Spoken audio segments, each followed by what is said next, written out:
Welcome back to the Chapter 1 lecture slides on the Introduction to the Chemistry of Life. Now we'll cover the second section, the Cellular Architecture and Evolution section of the chapter. So, we just talked a little bit about how individual building blocks get built into molecules, and now we're going to start thinking about how molecules form into cells, why that might happen, and how that might have happened. So first of all, one important aspect of cells is that cells are themselves a compartment that contains a number of different types of molecules, and within some types of cells there are further compartments. Why are there so many different compartments? What is their function? Why might they exist? First of all, a compartment helps to protect whatever is inside of it from the outside environment, whether that's too hot or too cold, whether it's very acidic or basic, or some other reason. Compartments can also help to create areas where there's higher concentrations of certain chemical compounds. And when those chemical compounds are at higher concentrations in a certain location, that allows for reactions, any kind of chemical reactions, to proceed more efficiently. So essentially, reactions help to be catalyzed because you have a higher concentration of your reactants, and that helps them form into their products. And this essentially is another way of saying that now we can start thinking about metabolic pathways that are being developed at that specific location. So within a compartment, all of the reactions for one metabolic pathway might be located in the same place, and that helps that particular metabolic pathway be more efficient. So within a cell, you might have a lot of different types of metabolic pathways all happening at the same time, and it can be helpful to have different things happening in different locations. And we have this example of compartmentalization and a metabolic pathway if you think about photosynthesis, where light as well as carbon dioxide and water come together within the cells of a plant, and then they are then made into carbohydrates and oxygen. So there are different types of organisms, which you might have learned about, prokaryotes and eukaryotes, and they are both made from cells, but the cells are a little bit different from each other. They have some similarities and some differences. So first we'll talk a little bit about prokaryotes. Prokaryotes are always unicellular. They include the bacteria and the archaea. They're quite small. The cells are usually 1 to 10 microns in size. They do not have any internal membranes. So the cell is one single compartment made from the external membrane, but there are no smaller compartments within that larger cell. So therefore, all the cellular processes happening in prokaryotes take place within the cytoplasm. Prokaryotes also have a more rapid growth rate. They grow fast, and that allows them to perhaps occupy more diverse habitats that have fluctuating resources. So let's compare and contrast those to the eukaryotes. Eukaryotes can be uni- or multicellular organisms. These include the plants, animals, fungi, and others. Eukaryotic cells are a little bigger than prokaryotic cells. They tend to be about 10 to 100 microns in size. Eukaryotes have cells that are surrounded by an external membrane, and within there, they also have membrane-bound organelles. So you have compartments within a larger compartment. Eukaryotes are a little bit slower in growth. However, they're able to outcompete prokaryotes when they're in a more stable environment that has scarce resources, because they can very efficiently carry out certain reactions where they are most adapted to. So let's look at a eukaryotic cell. You've probably seen this before in some other courses that you've taken. So please take a moment here to look over the slide with the different parts of the cell and quiz yourself. Say, what is this part? What is it called? What is its function? And then when you're ready, we'll move on and review the different parts of the cell. So here is the answer key. So we'll go around the cell and look at the different parts. So surrounding the entire cell, we have the cell membrane. The cell membrane protects the contents and keeps them enclosed. And within there, we have a number of different organelles. So let's go around the cell and look at those different organelles. So we have lysosomes and vacuoles. Those are very similar. They're round compartments that are often used to degrade components when the cell no longer needs them. We have the Golgi apparatus. We have the mitochondria. We have the centrioles, which are part of the cytoskeleton and help the cell when it's ready to divide, as well as to provide structure and support for the cell. We have the endoplasmic reticulum, the smooth and the rough. Here we have the nucleus. The nucleus is surrounded by the nuclear membrane. The more dense inner part is called the nucleolus. And if you look within there, you can see chromatin, which is a form of your DNA, your genetic code. Here we can see these little spots are ribosomes. Ribosomes are attached to the rough endoplasmic reticulum. That's what makes it rough. So now that we know what everything is called, let's talk a little bit more about the functions of each of these different parts of the cell. So we have here this list of the different cell parts that we just identified visually. So let's go through and talk about the function of each one. First, we have the cell membrane. The cell membrane is composed of a lipid bilayer. It surrounds the entire cell, and it's really important because it controls what is allowed to enter and leave the cell. So cells need nutrients to function and survive.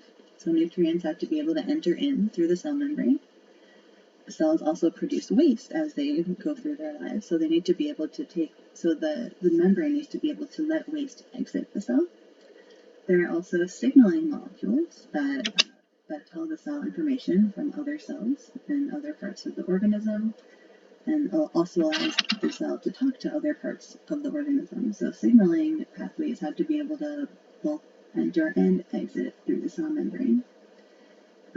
The cell membrane is semi-permeable, so it's able to control some things that enter and leave, and other things can freely pass through the cell membrane. Next, we have the nucleus. The nucleus is also surrounded by a membrane, the nuclear membrane. The nucleus is the location where DNA is stored, as well as where DNA is replicated. The nucleus is also the location where RNA is synthesized, because RNA is synthesized out of DNA. So if DNA lives in the nucleus, that's where the RNA has to be synthesized as well.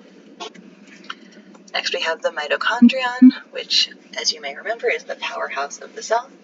The mitochondrion is the location of the citric acid cycle, as well as the location of ATP synthesis. Both of these metabolic processes allow the cell to, create energy, so that's why it's the powerhouse.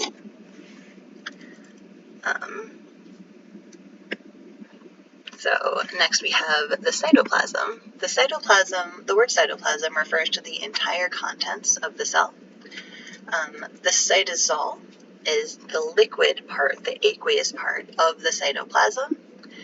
So the cytoplasm is composed of both the cytosol as well as all of the membrane-bound organelles within this that are also located within the cell. So it's the whole contents of the cell. That's the cytoplasm. So next we have the endoplasmic reticulum. So in general, the function of the endoplasmic reticulum is different at both the smooth and the rough ER. But it's composed of the same basic thing, which is it's a network of membranes. And those membranes are actually attached to the nuclear membrane, so it is sort of continuous with the nucleus. The rough endoplasmic reticulum is rough on the outer surface. It's dotted with ribosomes. That's what makes it rough. Ribosomes are what synthesize protein. So the rough ER is the location of proteins that are going to ultimately be either secreted or stuck within a membrane. There are also free ribosomes that are not attached to the endoplasmic reticulum that makes other proteins that are not going to be membrane bound or secreted. We also have the smooth endoplasmic reticulum. That is a different function. That's where lipids are synthesized, and it also has a number of other functions that we're not going to discuss right now.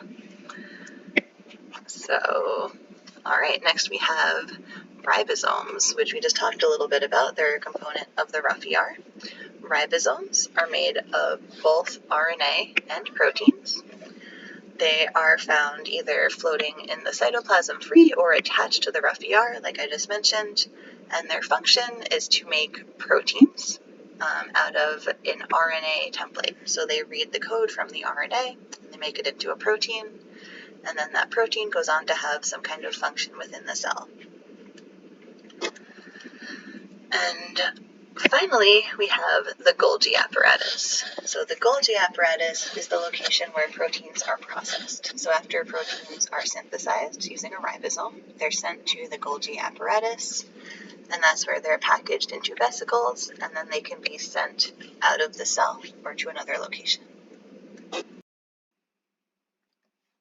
Okay, now that we've discussed a little bit about the architecture of cells and the functions of the different parts of the cell, we're ready to sort of think about how did we get here? How did ancient cells evolve into modern cells, which are made into modern organisms? And that's the process of evolution. So we've talked a little bit about the order of events within a cell. Every cell contains a nucleus with DNA, that's the genetic code. DNA is made into RNA. The RNA codes for a protein, and the protein has a function. So protein allows your cells to carry out certain activities. It makes cells appear a certain way or interact with other cells in a certain way. So if you have changes in a protein, you can change how the cell behaves, how it acts, what function it might have. So those can change over time through evolution. So evolution is not a directed process. You can think of it on the cellular level as small random mutations, so changes in that DNA genetic code that arise spontaneously or randomly. Those changes might be beneficial to the cell. It might give it, a protein with a super extra cool function. It might also be not beneficial to the cell. It might make a protein lose its function, and then the cell can't do its job, or maybe the cell might die. So when those changes in the DNA happen, that's part of the genetic code that gets passed down as the cell divides to later generation. So ultimately, natural selection increases the frequency of traits that are going to improve survival or reproduction. So if a cell is able to live or reproduce, the genetic code within that cell gets passed on to future generations. So good or beneficial traits get selected naturally. Non-beneficial traits do not get selected because those cells do not survive or reproduce. However, that doesn't mean that every organism within a species is exactly genetically the same. Most populations are heterogeneous, so there is some amount of genetic diversity. So every organism is a little bit different, and that means that some of them are going to be able to survive better than others, especially when changes might happen in the environment. Some parts of the population will survive and reproduce, and some will not. So new traits essentially evolve gradually through this series of small mutations and the selection of those beneficial changes. Evolution is still happening today. It's not something that happened a long time ago. Everything that's made of cells that have to divide and survive and reproduce. Random mutations are always happening, so evolution is always happening. So there are a lot of different types of organisms that have different molecules within them, but we will actually find a lot of similarities with other organisms because we have a common ancestor with them. So even though through evolution, two organisms might look very different from each other on some level, you can frequently, especially on the molecular level, find a lot of similarities between different organisms that are related to each other somewhere in their family tree. So now you're ready to answer the Chapter 1 Cellular Architecture practice questions.